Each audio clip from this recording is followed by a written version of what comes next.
आदेश आदेश आदेश। ये गीता ज्ञान का भाग 129वां, अध्याय 9, श्लोक संख्या 7, 8 और 9। हमने ईश्वर की व्यापकता के बारे में बताया और कहा कि कहाँ नहीं है।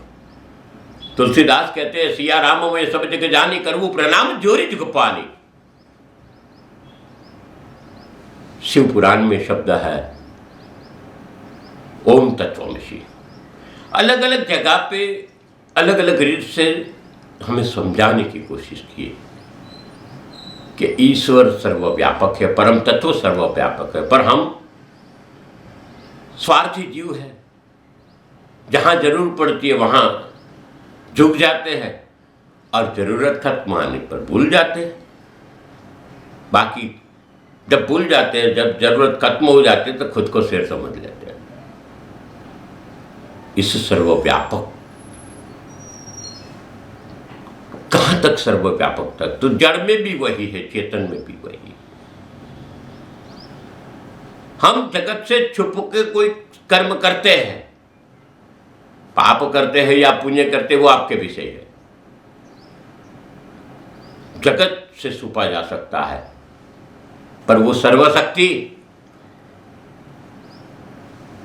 जो हर चीज का ख्याल रखती है, उससे अनजान नहीं होता कुछ भी। हमारे हर कर्म का आधार पर ही आप पूर्व आधारित भविष्य का निर्माण करते हैं। वो हमें ख्याल रखना है। आगे देखते हैं क्या कहते हैं। 7वें श्लोक में कहा कि हे कुंती पुत्र, कल्प के अंत में सभी प्राणी मेरी प्रकृति में या ईश्वर शक्ति में प्रवेश करके विलीन हो जाते हैं, और अगले कल्प के आरंभ जब होता है, मैं उनको अपनी इच्छा शक्ति से फिर उत्पन्न करता हूँ। 8वें श्लोक में बोला 84 लाख योनि में सभी प्राणी अपनी इच्छा शक्ति के कारण बार बार मेरी इच्छा शक्ति से विलीन और उत्पन्न होता है। यह सभी पूर्ण रूप से स्वतः ही मेरी इच्छा शक्ति के अधीन होती।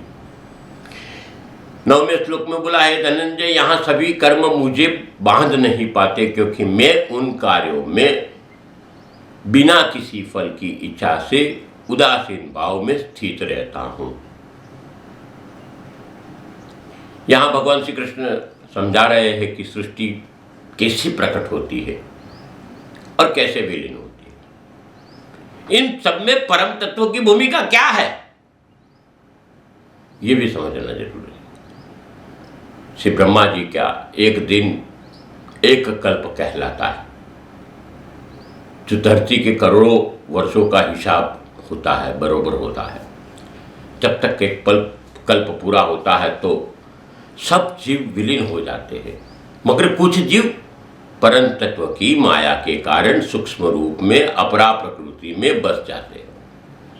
अभी अपरा प्रकृति में जो बस गए, यानी नया कल्प की शुरुआत होती है ना, तो ये जीव परम तत्व की ही कृपा से पुनः सूक्ष्म रूप से प्रकट हो जाते हैं। सूक्ष्म रूप में से मूल रूप में आ जाते हैं। परम तत्व ही सब करता धरता है। सब जीवों को ऐसा लगता है कि हम स्वतंत्र हैं, पर कोई स्वतंत्र नहीं है। हमारे कर्मों के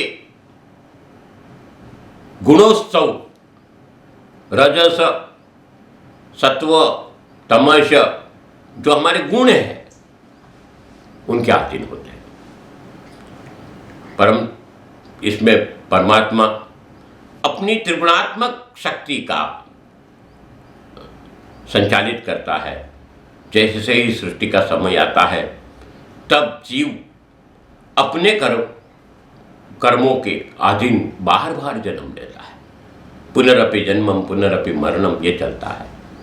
परम तत्व इस क्रिया से निमित्त या तो व्यवस्थापक की भूमिका में होता है। वो किसी को जबरदस्ती भी नहीं करता कि ये करो, आप अपने अधीन हो, मगर सब कुछ होता है प्रकृति के नियमों के अधीन। मनुष्य कोई छोटा सा कर्म करता है तो वो कर्म का फल के अधीन पाप और पुण्य के बंधन में बन जाता है। हाँ, हमारे मन में एक प्रश्न उत्पन्न होता है कि परम कृपालु ईश्वर इस सृष्टि के अंदर संचालन करता है तो क्या उनको कर्मफल नहीं लगता?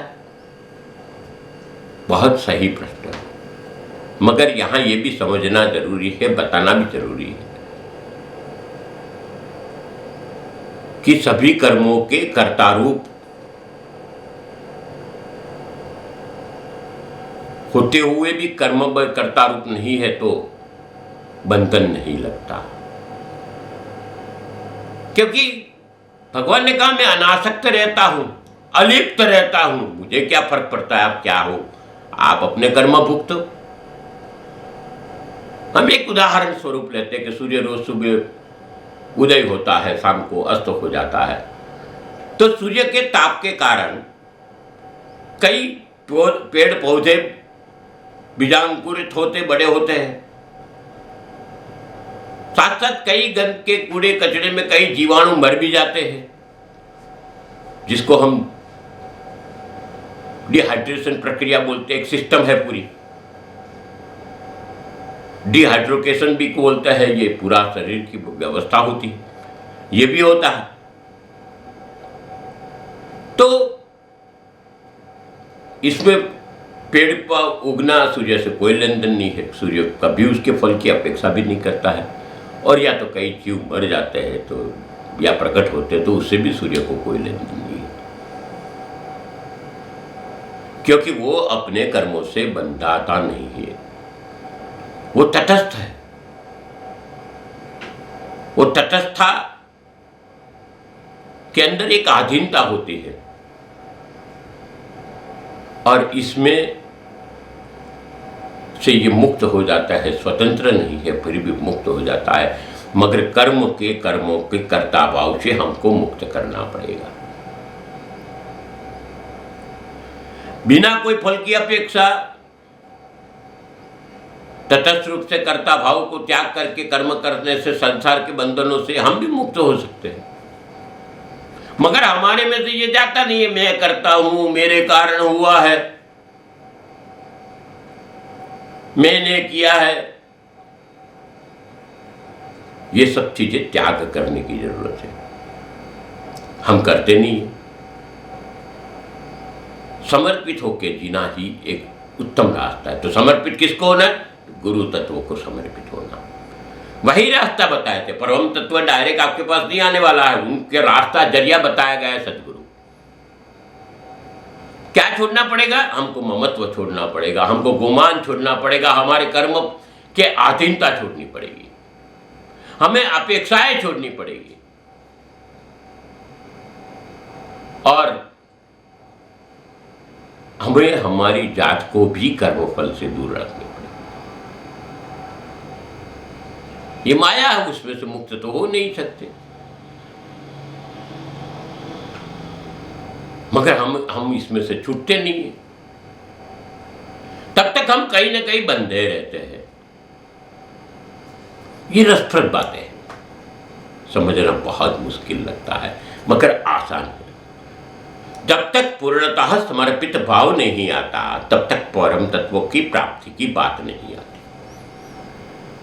परम संपूर्ण किसके लाना है फिर से बता दूं तो संपूर्ण समर्पितता का भाव गुरु से लाना है। गुरु जो रास्ता बताए उस पर चलना है। हम जाके क्या करते, गुरु मेरा ये काम नहीं होता है, वो काम नहीं होता, उसमें से ही बाहर नहीं आते। पाना कुछ और है, घूमते कुछ और जगह पे। देह प्राप्त हुआ है मनुष्य का अलभ्य, हमको कुछ और करना है मगर हमको पता ही नहीं कि क्या करना है, हम बस उलझे ही रहते। ये उलझन हमारी जड़त्व का मूल कारण बन जाता है। बस इस चैनल से जुड़े रहिए, इस वीडियो को लाइक करिए, लोगों तक पहुंचाइए। मिलते हैं अगले हफ्ते फिर से। तब तक के लिए भगवान गुरु गोरखनाथ जी को प्रार्थना करता हूँ, भगवान श्री कृष्ण को प्रार्थना करता हूँ कि आप सबके जीवन में धन्यता बनी रहे। अस्तु, शुभम भवतु।